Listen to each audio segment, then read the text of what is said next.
paling bawah.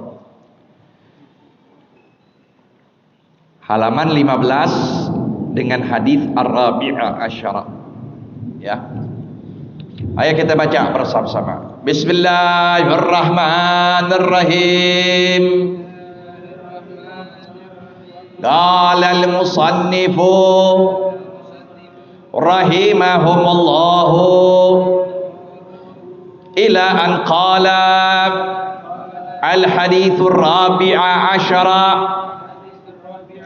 an ibni Mas'udin radhiyallahu anhu qala qala Rasulullah sallallahu alaihi wasallam la yahillu damu mri'in muslimin illa bi ihdath thalathin at-thayyibuz zani wan nafsu bi nafsi wat tariku li dinihi al mufariqu lil jama'ati rawahu al Bukhari wa Muslimun wallahu a'lam bissawab. Rabbi zidna ilma warzuqna fahma. Bismillahirrahmanirrahim. Qala al-musannif rahimahullah wa nafa'ana bi wa bi ulumihi fid dharain amin radhiyallahu ta'ala anhu.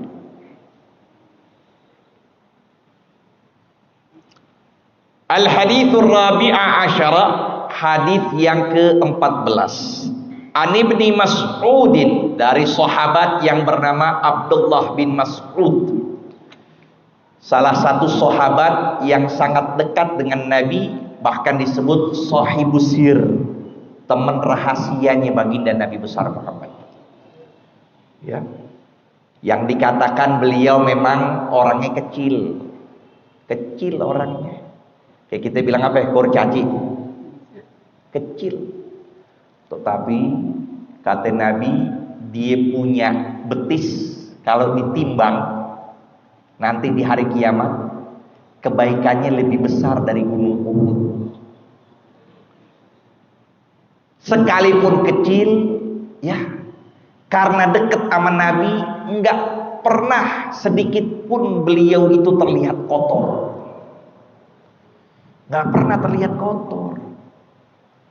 Inilah yang memang harus kita jadikan pelajaran, biar bersih jiwa kita, biar bersih badan kita. Bunyadin ala taharah, dilandaskan agama itu di atas kesucian. Pakai peci rapi, ya, pakai baju koko, sekalipun ngutang nggak apa-apa, belum bayar masih panjer. Peci putih, peci hitam, asal jangan tuh peci udah sebulan nggak dicuci, ya. Untuk buat ngaji udah kotor aja bawahnya, udah kondangan udah bagus terus. Maka disebut apa? Imam Syafi'i beliau menyatakan, fajadidu thawbika la yadurruka ba'da an takhshal ilah wa tattaqi ma tahrum. Baju baru itu tidak membahayakan engkau. Maksudnya apa? Tidak membuat engkau tercela setelah engkau bertakwa dan menjauhkan segala apa yang Allah haramkan. Warrathifu thawbika la yaziduka rif'atan indallah wa anta abdul mujrimu. Sedangkan baju compang-campingmu tidak mengangkat derajatmu di sisi Allah, sedangkan engkau hamba yang senantiasa berbuat dosa. Itu dia. Rapi ini Abdullah bin Mas'ud. Megang siwaknya Nabi, megang sendalnya Nabi. Tuh. Ya. Maka banyak juga beliau meriwayatkan hadis baginda Nabi SAW. Di antara hadisnya yang kita akan baca pada malam ini. Qala Rasulullah sallallahu alaihi wasallam, bersabda Nabi sallallahu alaihi wasallam, la yahillu damu mri'in muslimin illa bi ihdath thalathin. Tidaklah halal darah seseorang. Maksudnya jangan kita dikit-dikit halal darahnya. Tunggu dulu. Ya. Ini yang menghalalkan darah kalau memang ditegakkan oleh qadhi atau hakim, bukan kita pribadi. Tuh, cuman kita mencela, betul, boleh. Tapi yang melaksanakan kisos itu adalah min qibalil hukumah, dari arah ya pemerintahan. Disebut apa itu? At-thayyibuz zani. Alhamdulillah, men. Ini udah intashar zina, intashar bala. Kalau sudah tersebar zina, maka akan tersebar bala apapun Allah bakal turunkan. Karena dengan sebab zina.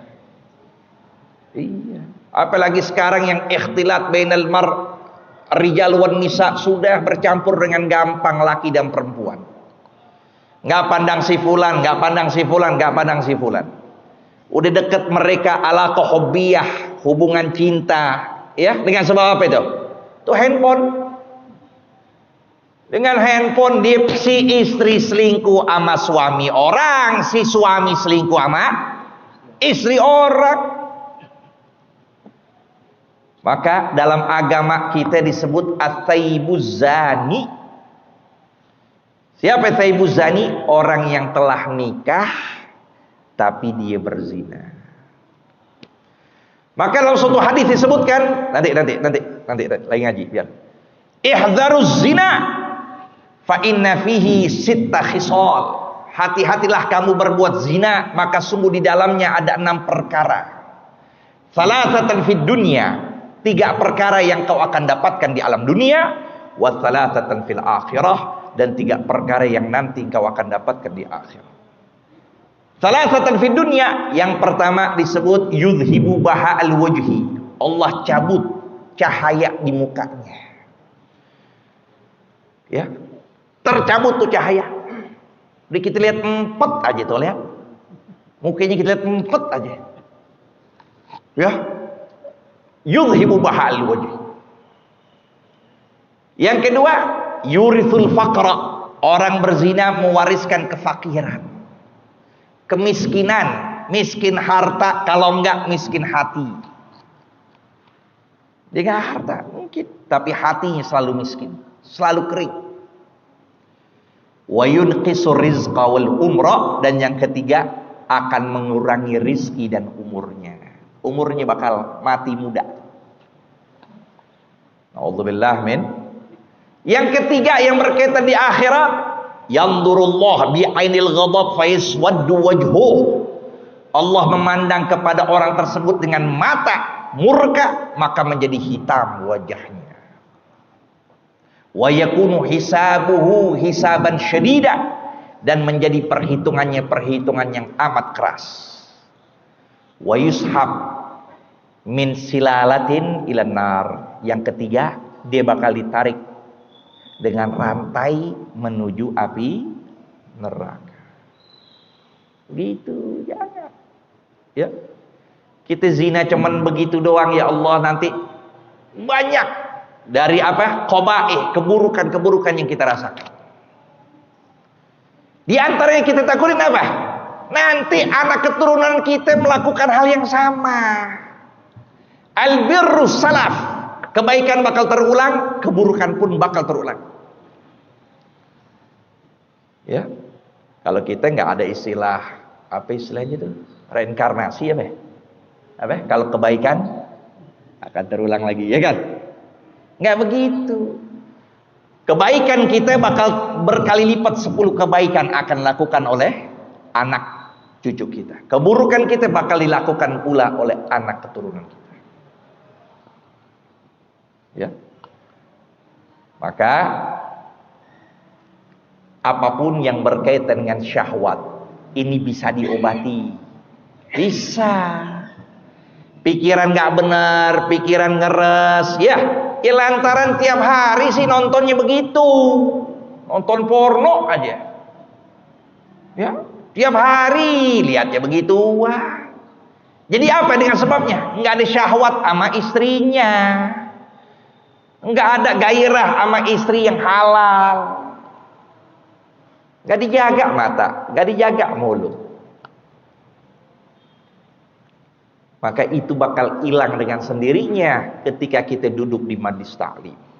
Duduk kepada orang soleh, duduk kepada ulama, tanya bagaimana obat yang akan menghilangkan itu semua.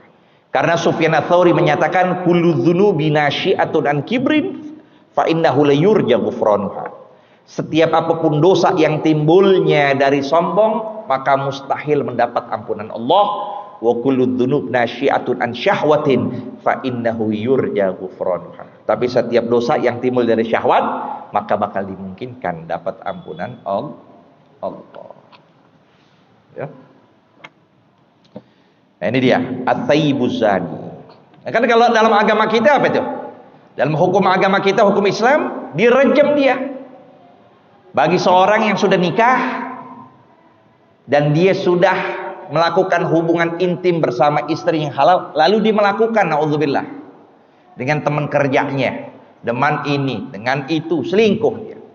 Dalam hukum Islam itu gampang. Udah direjam dia. Dilempar pakai batu, rejemnya ditutup sampai badannya setengah, dilempar pakai batu sampai mati. Itu kira-kira satu. Yang lainnya pikir 2 kali ngelakuin. Ya, pikir 2 kali ngelakuin begitu.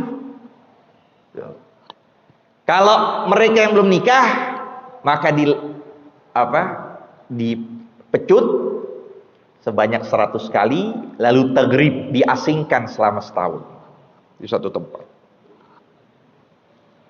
Itu apa manfaat yang kita lihat, maslahah ke depannya tuh ketika diterapkan hal seperti itu, ya.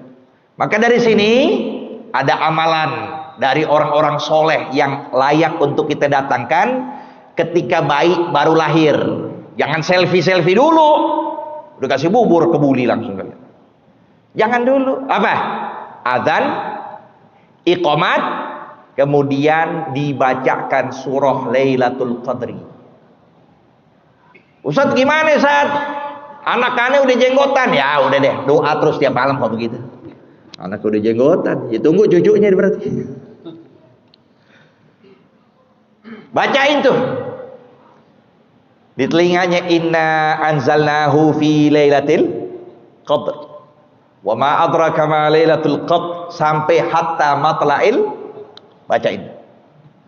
Terus siapa yang mengamalkan tersebut, ya disebutkan lam yuqaddirullahu fi'la zina ma'ash, niscaya Allah akan tidak takdirkan orang tersebut, bayi tersebut, untuk berbuat zina sepanjang umur hidupnya. Apalagi ketika dia pergi ke luar negeri dengan segala sesuatu yang serba bebas. Maka tidak ada apapun yang bisa mencegah kita dalam berbuat dosa untuk saat ini, melainkan makhafatullah, takut kepada Allah. Sehingga kita nih umat Islam harus memiliki 2 perisai, 2 sayap.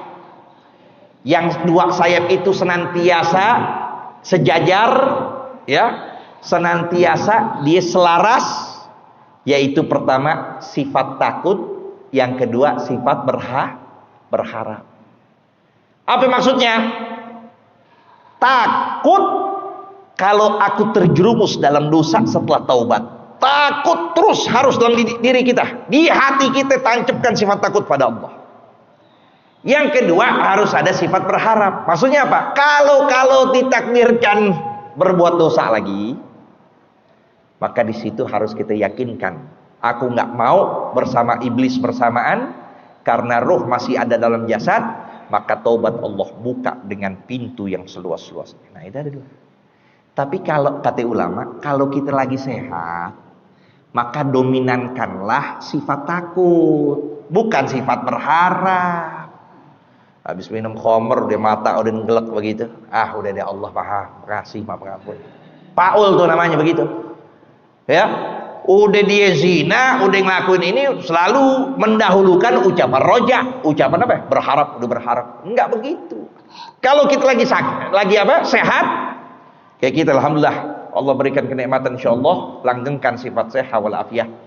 Ya, kalau kita dalam keadaan sehat, maka dominankanlah sifat takut. Takut berbuat ini, takut ini, takut Allah murka. Nah, itu. Tapi kalau udah sakit, udah dikit lagi sakarat, iya kan? Udah, jangan kita ngomong takut atau kita takutin tuh orang sakit. Ah, nih saya penyakit yang udah nih, puluhan orang udah mati langsung deh. Tuh orang kalau lagi sakit begitu, pikiran nggak? Tambah jadi. Ya kayak begini sih. Anda punya temen udah dikober semuanya kayak begini. Jangan. Tapi kita punya sifat berharap. Kasih harapan pada dia. Ente sehat, Allah bakal ampunin dosa ente udah. Habis sehat ini ente taubat sama Allah ya. Jangan minum lagi, jangan nongkrong lagi. Ente udah tua udah kulit udah peot semua. Udah habis ini insyaallah sehat. Udah langsung ngaji deh. Zikir, iya mulai banyakin. Nah, kasih berikan sifat berharap ketimbang rasa takut. Ini yang pertama. Yang kedua, wan nafsu binafsi. Artinya apa? Ketika seorang dibunuh, maka hak buat keluarga untuk menegakkan kisos buat dia. Tuh, yaitu juga tadi, ya. Kisos di sini harus juga dilihat. Kalau bunuhnya secara sengaja, bukan bunuhnya secara dia, ya. Misal, contoh dia lagi nembak senapan, lagi buru burung, tiba-tiba lewat pala orang, moldak tuh palanya udah hancur, ya. Nah itu khotok namanya, itu nggak boleh dengan kisos, tapi harus ada saksi itu semua. Tuh. Jadi ada kisos. Jiwa dengan jiwa. Kalau keluarganya memilih dia, ya udah dia. Jadi ada goab, ada dia. Kalau dia apa? Gantinya itu. Ganti dari harta yang dibunuh. Berapa? Kalau dalam masalah fikih 100 unta. 100 unta. Ini unta yang bagus, yang harga 50-an, nah kali 100 itu. Ya. Untuk mengganti ruh yang keluar dari jasad keluarganya. Tapi kalau syaratnya itu, di antara syaratnya bahwa yang qatil, yang membunuh bukan ayah atau ibunya. Lihat tuh dalam agama. Bayangin tuh Islam tuh. Ya, benar-benar memberikan kepercayaan kepada orang tua. Kalau orang tua yang ngebunuh anaknya sendiri, nggak ada kisos. Kenapa? Islam memberikan kepercayaan bagaimana kasih sayang orang tua nggak mungkin sekejam itu, nggak mungkin sebejat itu. Nah terus yang terjadi sekarang, bayi lahir langsung diapain? Dibunuh. Bayi lahir diapain? Dibuang, ditaruh di WC. Karena tuh hubungan gelap, mati lampu. Iya, mati lampu. Itu dia. Karena yang masuk ke dalam mani, yang masuk dalam rahim tuh perempuan bukan mani muhtaram, tapi mani haram. Kalau sudah mani haram, nggak ada lagi rasa kesian, nggak ada.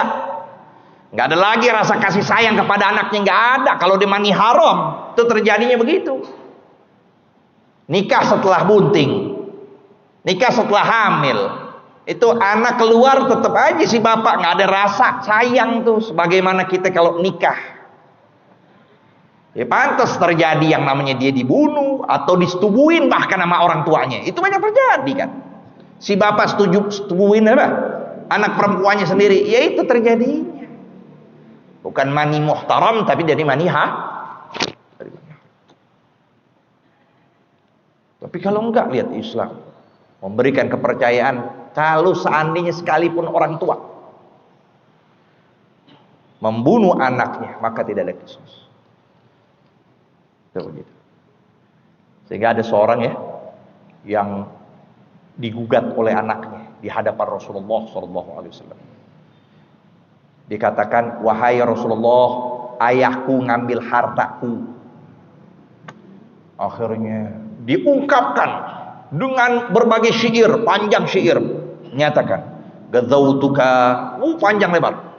Bicara tentang syair dia katakan. Ya Rasulullah, aku tidak mengambil hartanya, melainkan kuberikan kepada ibu dan saudarinya saja. Maka langsung Nabi menyatakan kepada orang tersebut, sampai kalau nggak salah suatu riwayat, Nabi dorong itu anak. Seraya menyatakan, anta wa maluka li abik. Jiwa ente, harta ente itu sebenarnya buat ayah ente sendiri. Bukan buat kamu, tapi buat orang tua. Itu. Hukukul walidain saat ini luar biasa. Durhaka sama orang tua di mana-mana. Gugat. Udah bisa menggugat sekarang. Anak menggugat. Hakim mempersilahkan. Anak menggugat orang tuanya sendiri. Bayangin itu. Gimana rasa? Ya salah orang tua itulah. Ya kan? Makanya Sayyidina Umar bin Khattab sempat ngomong kepada orang tua, ya, ketika si anak mengeluh kepada Sayyidina Umar, dinyatakan, ya Amir Mukminin, aku punya orang tua, dia namain aku dengan nama yang jelek, dia memilih ibuku dengan milih ibu yang gak bener asal usulnya. Tuh. Lalu dia gak ngajarin aku. Maka dipanggil orang tuanya. Apa yang dikatakan? Anta ta'uqqa ibnaka qabla an ya'uqqak. Engkau sudah berbuat durhaka kepada anakmu sendiri sebelum dia mendurhakaimu. Itu dia. Lihat. Engkau telah berbuat durhaka kepada anakmu sendiri sebelum anakmu mendurhakai. Rahimallahu walidan a'ana waladahu ala birrih.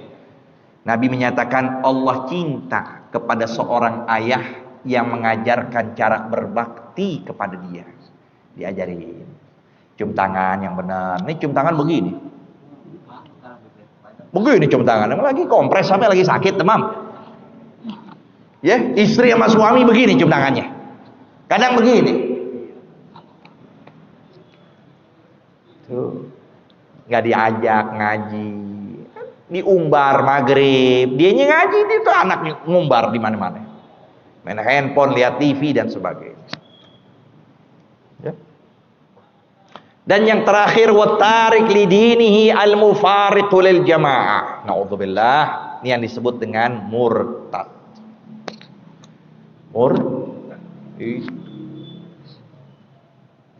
Disebut a'zamul kabair.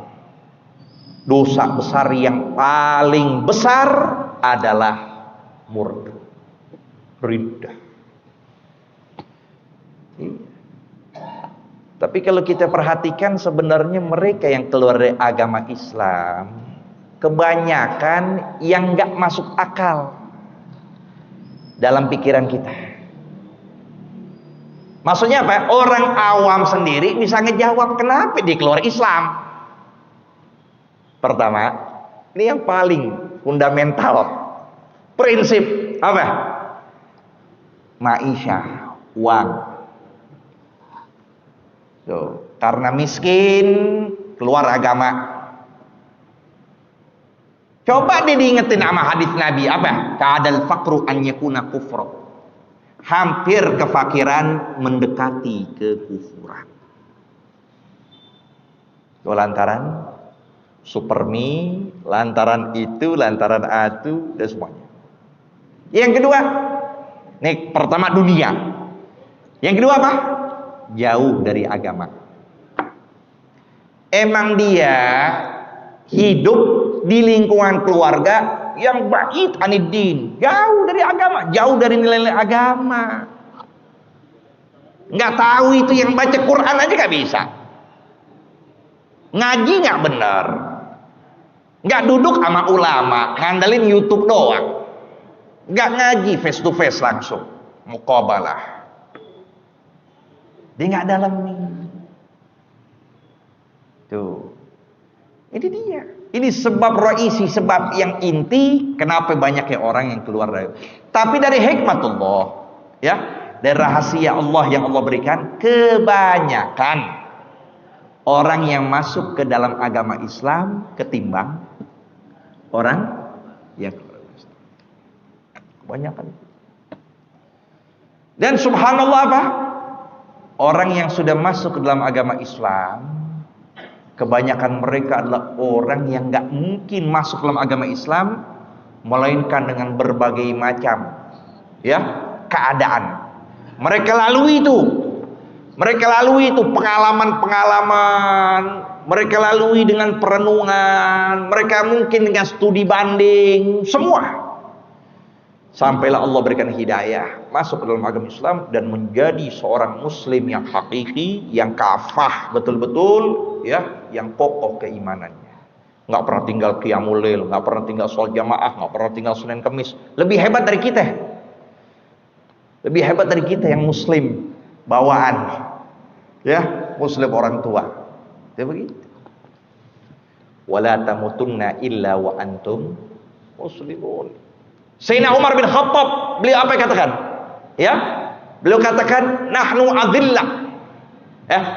Nahnu adillah. Kami ini sebelum masuk Islam ini orang-orang hina. Fa'azzallahu lana bil Islam. Maka kami menjadi mulia dengan Islam. Famanibtagha ghairal Islam fa'adzallallahu Allah. Siapa orang yang mencari kemuliaan pada selain Islam, pasti Allah akan hinakan dia. Dan orang keluar dari agama Islam nggak dapetin apa-apa, nggak dapetin kecintaan orang kagak, pamor kagak, reputasi kagak, melainkan semakin hina sampai akhir hayatnya. Naudzubillah min. Maka disebut dosa yang terbesar ini pertama. Apa? Syirik. Keluar dari agama. Terus yang kedua, al-qatlu dzulman, membunuh dalam keadaan sengaja. Yang ketiga, zina. Yang keempat, qadzaf. Arti qadzaf diucapin kepada seorang antazani, enti penzina. Padahal nggak ada bukti. Atau pada istrinya ngomong antazania, antizania. Tuh. Padahal nggak ada bukti. Tuh. Terus kemudian syurbil khamr, minum khamr. Lalu yang keenam sariqah. Sariqah ngerampok. Sendal guru dirampok juga. Di masjid juga dirampok. Yang ke-7 riba. Yang ke-8 ghasab, artinya mengambil secara khufiyah. Ghasab diambil secara bukan ghasab secara terang-terangan. Kalau sariqah mengambil secara tersembunyi. Maka ini termasuk dari minal kabair, dari dosa-dosa a'adzanallahu minha. Semoga Allah jauhkan, lindungkan kita, baik jiwa kita, keluarga kita, orang kita cintai, dari segala dosa-dosa yang menyebabkan murkanya Allah. Dan Allah beri taufik pada kita, jiwa kita, keluarga kita senantiasa taat kepada Allah sampai datang ajal, mengucapkan la ilaha illallah dalam keadaan husnul khatimah. Rawahul Bukhari Muslim sampai situ. Wallahu a'lam. Rabbi zidna ilma warzuqna fahma.